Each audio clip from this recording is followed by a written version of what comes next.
இந்த வீடியோவில் ஒரு ஹோட்டலில் போயிட்டு ஒரு ஹைதராபாத் பிரியாணி சாப்பிட்டா எந்த அளவுக்கு டேஸ்ட்டாக இருக்குமோ அதே அளவுக்கு டேஸ்ட்டாக எப்படி வீட்டிலேயே பிரியாணி சமைக்கலாம் அப்படிங்கிறத தான் பார்க்க போகிறோம்.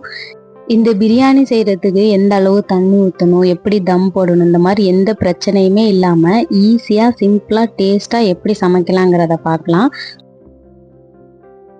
ஒரு கடாயில் நல்லா தாராளமாக எண்ணெய் ஊற்றிக்கோங்க.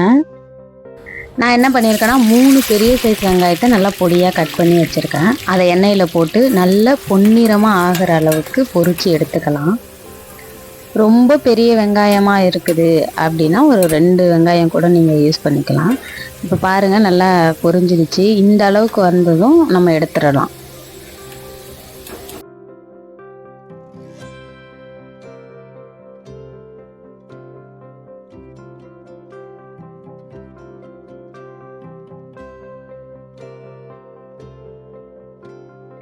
இன்றைக்கி பிரியாணி செய்கிறதுக்கு நாங்கள் 1/2 கிலோ சிக்கன் வாங்கியிருக்கோம். இப்போ இதில் என்னென்ன மசாலாலாம் ஆட் பண்ணலாங்கிறத பார்த்துடலாம். மிளகாய்த்தூள் 1 ஸ்பூனு, அதாவது தனி மிளகாய்த்தூள், வெறும் மிளகாய் மட்டும் வச்சுருக்கோங்க, அந்த மிளகாய்த்தூள் 1 ஸ்பூன் போட்டுக்கோங்க. மஞ்சள் தூள் ஒரு 1/2 ஸ்பூன் அளவுக்கு போட்டுக்கோங்க. மல்லித்தூள் 1/2 ஸ்பூன். பிரியாணி மசாலா 1 ஸ்பூன். இது கடையில் வாங்கின பிரியாணி மசாலா தான். நீங்கள் வீட்டில் இருந்துச்சுன்னா அந்த மசாலா கூட யூஸ் பண்ணிக்கலாம். அப்புறம் ஒரு கைப்பிடி அளவுக்கு நம்ம பொரிச்சு எடுத்து வச்சோம் இல்லைங்களா, அந்த வெங்காயத்தை போட்டுக்கலாம். அப்புறம் தயிர் 3 ஸ்பூன்.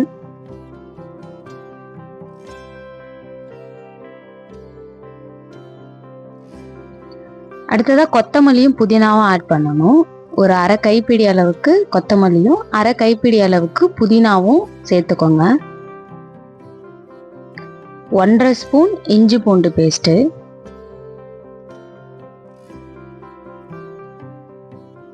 ஒரு குழிக்கரண்டி அளவுக்கு எண்ணெய் ஊற்றிக்கலாம். நம்ம வெங்காயம் பொரிச்சு எடுத்து வச்சோம் இல்லைங்களா, அந்த எண்ணெயே நம்ம எடுத்து யூஸ் பண்ணிக்கலாம். தேவையான அளவு உப்பு போட்டுக்கோங்க. அப்படி உப்பு உங்களுக்கு கம்மியாக இருந்துச்சு அப்படின்னா நாம் எண்ணெயில் போட்டு வதக்கும் போது கூட உப்பு ஆட் பண்ணிக்கலாம். எல்லாம் ஆட் பண்ணதுக்கப்புறம் நல்லா பிசைஞ்சு விட்டுருங்க. மசாலாலாம் நல்லா மிக்ஸ் ஆகணும். அந்த அளவுக்கு கையால் நல்லா பிசைஞ்சு விட்டுருங்க. இது மாதிரி நல்லா மிக்ஸ் பண்ணதுக்கப்புறம் ஒரு 1/2 சைஸ் லெமன் மட்டும் பிழிஞ்சு விட்டு அதை ஒரு தடவை மிக்ஸ் பண்ணி விட்டுக்கோங்க.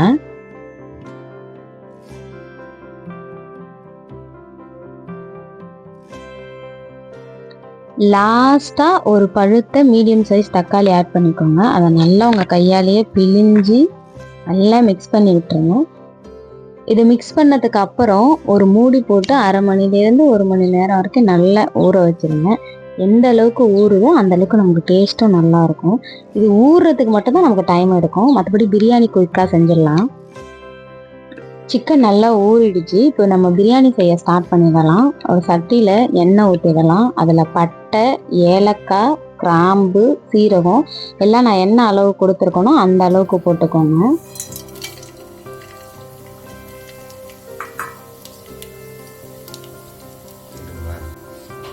இதெல்லாம் நல்லா பொரிஞ்சதுக்கு அப்புறம் நம்ம 1 மணி நேரம் ஊற வச்சு எடுத்துருக்கோம் இல்லைங்களா, இங்கே பாருங்கள் எப்படி ஊறி இருக்குதுன்ட்டு. இந்த சிக்கனை நாம் ஆட் பண்ணிடலாம்.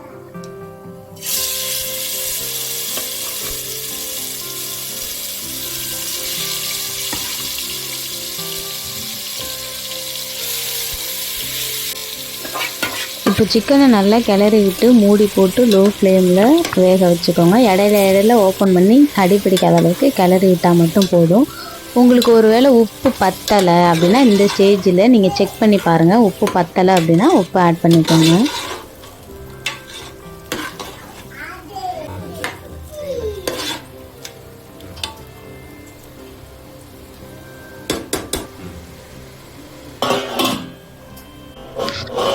இடையில பாருங்கள், இந்த மாதிரி ஓப்பன் பண்ணி நல்லா கிளறி விட்டுருங்க. இல்லைன்னா அடி பிடிச்சிரும். அடி பிடிக்காத அளவுக்கு நல்லா கிளறி விட்டுடுங்க.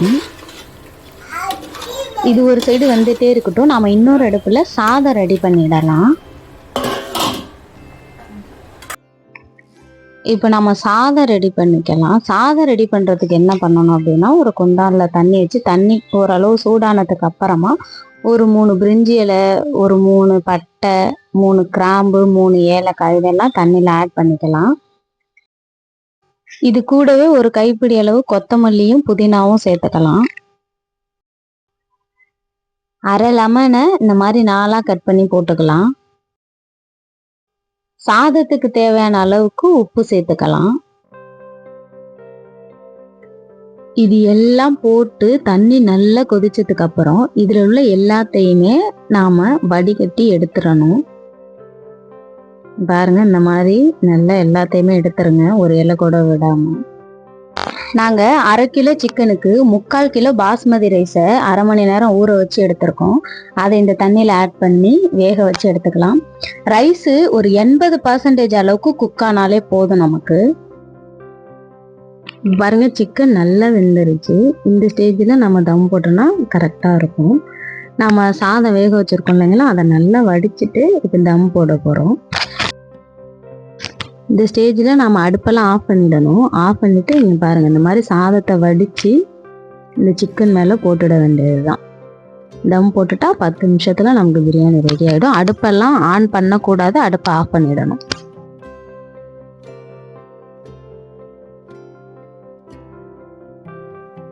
அவ்வளோதாங்க. இப்போ இந்த ஸ்டேஜில் நம்ம பொரிச்சு எடுத்தோம் இல்லைங்களா வெங்காயம், அதை நம்ம ஒரு கைப்பிடி அளவுக்கு தான் யூஸ் பண்ணியிருக்கோம். பேலன்ஸ் இது மேலே நல்லா தூவி விட்டுருங்க.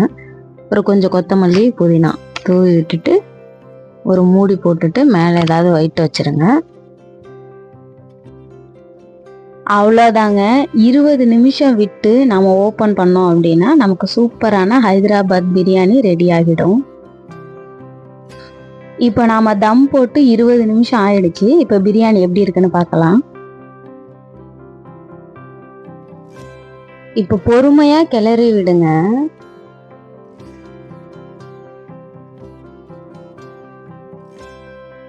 அப்படியே கிளறும் போதே நமக்கு அவ்வளோ வாடையா இருக்கும். அங்கே பாருங்க, சிக்கன்லாம் எவ்வளோ ஜூஸியா இருக்குதுன்ட்டு. எனக்கு பிரியாணியே செய்யவே தெரியாது, எனக்கு பிரியாணி எத்தனை டைம் செஞ்சாலுமே வரவே வராது அப்படிங்கிறவங்க கூட இந்த பிரியாணி நீங்கள் ட்ரை பண்ணீங்கன்னா சூப்பராக வரும். என் வீட்டுக்காரர் ஃபஸ்ட் டைம் எனக்கு செஞ்சு கொடுத்தப்போ எனக்கு ரொம்ப பிடிச்சிச்சு. அதுக்கப்புறம் திரும்ப திரும்ப நான் கேட்குறது இந்த பிரியாணி தான். அவனுக்கு என்ன பிரியாணி வேணும்னு கேட்டாலே நான் எனக்கு ஹைதராபாத் பிரியாணி பண்ணி கொடுங்க அப்படின்னு தான் சொல்லுவேன். டேஸ்ட்டுமே சூப்பராக இருக்கும். சிக்கன்லாம் இங்கே பாருங்கள், சிக்கன்லாம் நல்லா வெந்திருக்குது பாருங்கள். இங்கே பாருங்கள், ஜூஸியாக அவ்வளோ டேஸ்ட்டாக இருக்கும். நார்மல் பிரியாணியில் இந்த மசாலாலாம் நமக்கு சிக்கனில் போய் ஒட்டாது. ஒரு தடவை இந்த பிரியாணி ட்ரை பண்ணி பாருங்கள், கண்டிப்பாக டேஸ்ட்டு சூப்பராக இருக்கும், வேறு லெவலில் இருக்கும். ட்ரை பண்ணி பார்த்துட்டு நல்லா இருந்துச்சுன்னா கமெண்ட் பண்ணுங்கள். ஃபஸ்ட் டைம் இந்த சேனலை பார்க்குறீங்க அப்படின்னா மறக்காமல் சப்ஸ்கிரைப் பண்ணிவிடுங்க. Thank you so much.